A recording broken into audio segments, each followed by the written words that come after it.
Let's take a look at our rankings after we closed the book on week 0, because not everybody played. It's kind of the appetizer to the entree we're going to get in week 1, but even so, had a team that we actually have in our preseason top 4 rankings that played yesterday. Got some questions. Hey, what do you make about USC? Do you drop them in the rankings? Defense didn't look electric. Hey, what about Notre Dame? Is Notre Dame shooting up the rankings? Do they move? We'll unpack that a little bit, but I want to go through kind of the setting the table rankings for us after week 0, the top 4 as follows. Let's get right to it now. Make sure you're subscribed. Make sure you're following on Twitter and on Instagram at JD Pico to stay up with everything we're doing here. Most importantly, make sure you're locked in live Tuesday, Wednesday, Thursday, 11 a.m. Eastern, right here on this channel. Subscribe so you don't miss a minute of it. You love college football. We love college football. We talk about it every single day, and we appreciate you being locked in with us. All right, so let's get after it. Like I said, at number 4 for us, I have USC. No change here from what we had previously. 56-28, taking care of business over San Jose State. The offense is still elite. We all understand that. We all pretty much assumed that. Was good to see them look how they were, supposed to look against a team like San Jose State. The defense is what a lot of people are going to be concerned about coming out of that game.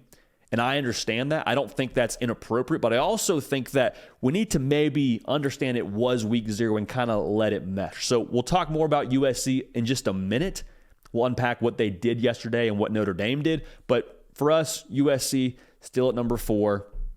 I don't think you drop them after winning a game 56-28. All right. At number 3, Ohio State. At the time of us recording this, still no answer at the quarterback position. They have a 5-star question mark, whether it's Devin Brown wearing number 33 for him, slinging the rock around, or Kyle McCord.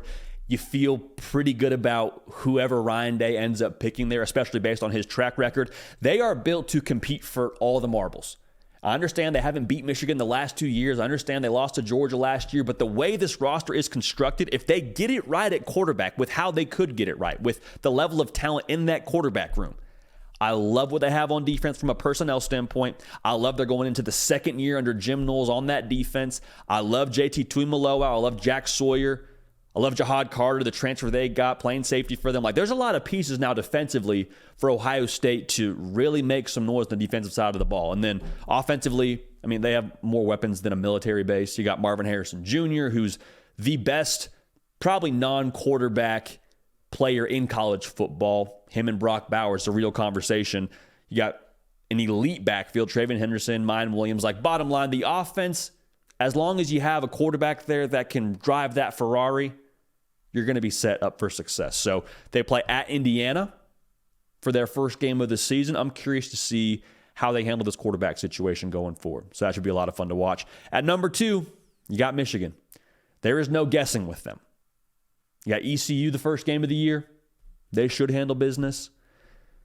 Top 5 returning production. I understand Jim Harbaugh's not coaching the first 3 games. I'm not worried about that. I don't think anybody's worried about that, especially in Ann Arbor. They got a little extra fuel to the fire. Defense embodies what they're about. Allowed 16 points a game last year.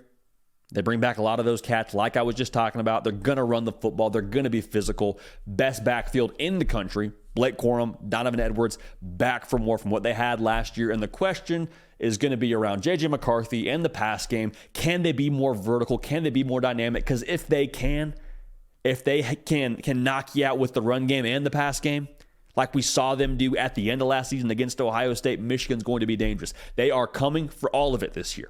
That is their approach. It's not win the Big Ten. It's not beat Ohio State. They've done that the last 2 years. They want to check those boxes. That's a part of the path there. But it is national title or bust for Jim Harbaugh and company in Ann Arbor. For us, number 2 in the rankings. You got to come and take it from Michigan if you want to get them out of the college football playoff. And another team that you have to come and take it from is the back-to-back national champs. Georgia is our number 1 team in the rankings right now. They got UT Martin first game. Expect the defense to just be filthy yet again. 70% of the production from that national title defense is back. Even with the draft picks that you lost on that side of the ball, expect them to be really freaking good. I think the offense, if it doesn't look like a national title kind of offense the first couple weeks of the season, let's give it some time. Okay, I think Carson Beck has all the tools, has all the physical giftings to make this whole operation work, to run the show. But even still, be his first time being the guy at Georgia. Mike Bobo being the OC for this offense now. Like, that's going to be a new marriage. We'll see how that works. But the standard at Georgia is win national titles. And right now it's Georgia versus the standard. Like, how they handle that pressure of going for a third in a row, I think will dictate what they end up being long term. Haven't played a game yet, but even so, Georgia, #1 team in the country. And I don't think that's up for a ton of debate right now. So to recap it for you, we got Florida State and LSU as our first two out right now. They're going to play, obviously, in week 1. That'll be a movie. USC at number 4, Ohio State at 3, Michigan at 2, Georgia at 1. We're going to give you our rankings every single Sunday right here on this channel. So make sure you're locked in with that, all right? So got some questions, though, after yesterday's action. Hey, what do you make about USC, and what do you make of Notre Dame? Because USC, we kind of saw some things defensively that, you don't necessarily pull the fire alarm on, but still you're like, man, I wish that looked better. I wish we weren't having a 21-14 game in the first half at home against San Jose State. And what I would say about that as it pertains to these rankings, some people were asking, hey, does USC in your mind, JD, should they drop in your rankings? And to me, I'm saying I see where you're coming from. I don't think that's an inappropriate question. But when I look at USC, it's week 0, right? It's week 0. It's one data point. It's not a great data point, but also there's a lot of new pieces on that defense. It may take a second to mesh. Now, if we get to October and we're still having these same issues and we're still missing tackles and we're getting the points scored on us, we're having busted coverages, then we can start to have a different conversation. But right now, first game of the season against a really experienced quarterback in San Jose State, in Chevin Cordero. Dude was dealing yesterday. And it's easy to make a punchline joke about USC, but I was really impressed with the way that San Jose State did things yesterday. I mean, they came in swinging and gave USC all they could handle for that first half, so good for them. But, even so, I don't think you can drop USC after one data point. And the same thing can be said for Notre Dame.